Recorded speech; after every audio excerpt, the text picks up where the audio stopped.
He-Man.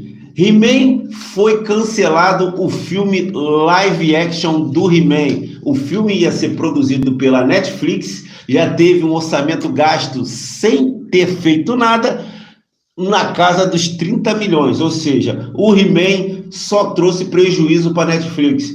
Não pelo que o He-Man é e representa. O He-Man é gigante. É uma franquia gigantesca. Porém, o Kevin Smith fez aquele He-Man altamente lacrativo, né? Onde jogou o He-Man de protagonista, ele virou figurante de luxo. Ele virou figurante, nem coadjuvante, ele virou figurante e o pessoal da nostalgia que curte o He-Man não se agradou muito e foi muita crítica. Teve também aquele He-Man lá, cara, eu vou até falar estilo assim, Fortnite. Sim, ele é legalzinho. Ele é feito pro público que ele atingiu, pro público infantil. Ele é bem bobinho, sabe? Não tem nada bem assim. Público infantil. Bem mesmo. Público infantil e tem umas mudancinhas assim básicas. Mas se você ignorar um pouco o elemento Fortnite, você consegue até assistir. Eu vou ser sincero, nesse ponto eu não. É que acho que a gente estava tão empolgado naquela vez que a gente bateu nos dois sem perceber, entendeu? Pedro, mas segundo as próprias, a Netflix, ela não tem interesse em ficar mais com a franquia He-Man. E segundo a gente sabendo por pesquisas, parece que ela vai vender os direitos autorais de He-Man. Mas é os direitos autorais do filme, não da animação. Não da animação, Pedro? Não é a marca toda em si? Não é a marca inteira. Eu soube que por fontes que pode ser que saia mais uma animação da Netflix, que é o Revelation, 2024, entendeu? Porque assim, vamos ser sinceros, do mesmo jeito que Barbie vende a rodo e vai literalmente vender muito mais bonequinha e castelo e chinela e tudo que a gente sempre falou, He-Man se baseia também na estrutura de vender bonequinho. Pois é, mas essa animação nova da Netflix aí que flopou, ela não vendeu tanto boneco assim. Sim, só que não foi um flop total porque eles conseguiram vender a velha guarda. Porque a Mattel ela fez os bonecos clássicos e os bonecos clássicos sim venderam, né? Sim, venderam. Isso acontece com todas as franquias, como Star Wars, Cavaleiros, ou o próprio Superman também, o He-Man. Os clássicos conseguem vender e suportar o que os novos não conseguem. E também por causa do preço também gigantesco. Aqui no Brasil é muito mais caro. Você vê bonecos de R$2.000, R$3.000, cara. Pô, isso não tem condição. A Mattel, ela teve prejuízo com os bonecos clássicos, com os bonecos novos, né? Teve. Com os bonecos da nova franquia, que também foram o olho da cara. Foram então o olho da cara. Pega um boneco extremamente caro e você ainda vende, ainda tem um fracasso, cara. É tipo hoje em dia. Aqui o nosso amigo Minerando Games, He-Man beijando na boca do esqueleto, tá muito forçado, teve muita racação ridícula. Realmente, o He-Man ele foi um desenho muito lacrativo. Sim. Porque deu empoderamento demais pra Tila, e o He-Man, cara, ele nem apareceu, ele foi nerfado. Ele foi totalmente nerfado na animação.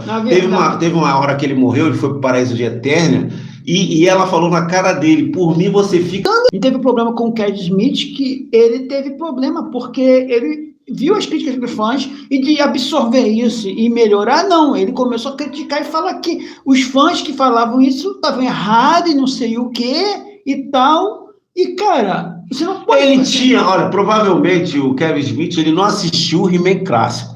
Ele não botou nenhuma referência da nostalgia ali. Os personagens estavam ali? Estavam. Mas aquela grandeza do He-Man não estava ali como protagonista. Ele tirou totalmente o protagonismo do He-Man. Sim, matou o He-Man 2 vezes na história, basicamente. E ainda falou que se orgulhou disso. A Isabelle está falando aqui, estão destruindo o desenho da minha época, imagine da época de vocês. Lamentavelmente. Mas, Pedro, eles querem vender os direitos autorais do He-Man em geral. Eles não querem mais trabalhar com o He-Man. Sim. Então, eu tive também essa informação que pode ser que volte em 2024. Mas agora com essa nova informação, pode ser que eles queiram vender. Eles querem vender. Eles compraram porque eles queriam ter um super-herói em seu quadro, porque a Marvel, ela já estava naquele auge lá, naquele hype todo, a Marvel e os seus super-heróis. Então, a Netflix quis ter seus super-heróis. Sim. E comprou o He-Man baseado nisso, né? Sim. A Netflix comprou muito super-herói numa época, comprou o Desejo de Júpiter, que é outra franquia que fracassou. Eles queriam fazer o The Boys deles, fracassou miseravelmente. A Netflix comprou o He-Man. Não, mas que bom que a Netflix mandou o departamento lacrativo embora, né?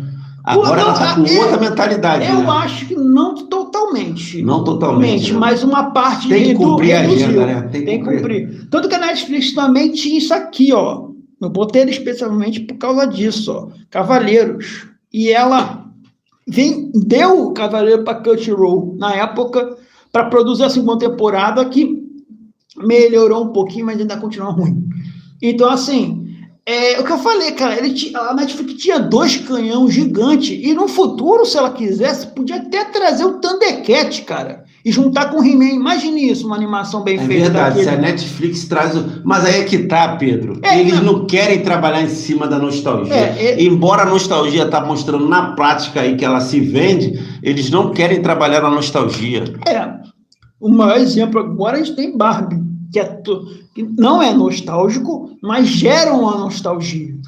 A Barbie é uma franquia gigantesca. É uma franquia gigantesca, uma marca muito forte e tem o seu marketing muito elaborado, e eles não pouparam dinheiro em marketing para fazer a Barbie. Sim. Eles foram espalhados em diversos pontos lá, a caixa da Barbie, foram espalhadas propagandas, roupa. No McLanche Feliz. McLanche Feliz. Estava totalmente tematizado. Se você for no shopping hoje, o shopping está todo cor-de-rosa. Quer dizer, foi um marketing altamente exagerado em cima da franquia Barbie. E por isso que está dando esse retorno. Sim. A gente vai falar um pouco da bilheteria nesse ponto.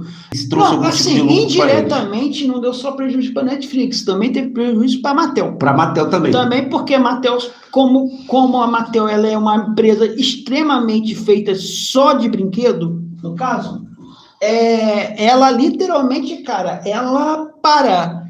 a gente tem o maior exemplo que eles podiam dar certo, que era o Mario. O Mario foi na nostalgia. Hoje em dia, depois a gente vai entrar nesse... Né, podemos já pegar esse gancho e entrar no Mario nesse ponto. Deixa eu responder aqui um informe aqui do Fabiano. O live action é muito ruim. Realmente, o live action feito do He-Man no passado foi um live action feito sem recurso e sem dinheiro, né? O Dolph Lundgren, ele interpretou He-Man no live action, e também estava longe lá da animação. O He-Man, para ter uma ideia, no live action que fizeram com o Dolph Lundgren, na época fizeram um live action do He-Man, um filme do He-Man dos anos 80, se eu não me engano. Sim. Eles trouxeram o He-Man para o mundo real. Por quê? Porque tem um custo muito alto você montar um cenário todo de Eternia para fazer o He-Man lá. Eles trouxeram o He-Man para o mundo real. Aquele filme foi horrível. Horrível demais. Não foi muito representado o He-Man ali. Mas se fizer um He-Man hoje, com toda a tecnologia que existe, o efeito 2D, ou seja, pode botar o Príncipe Adam lá e ele transformado, igual fazem com o Hulk, né? Quando o Hulk era o doutor e depois ele virava o Hulk. Talvez, se fizer um efeito assim com o He-Man, eu acredito que dê certo. Mas para fazer um filme do He-Man em live action nos dias atuais, tem que se gastar rio de dinheiro. Cara, 200 milhões para cima. Eu hoje em dia não quero mais. Não sei se a Netflix tem condição para isso. Não, a Netflix não vai ter bagagem para isso. E outra coisa... eu acho que é o melhor que eles têm que pegar o caminho do Mario, mano.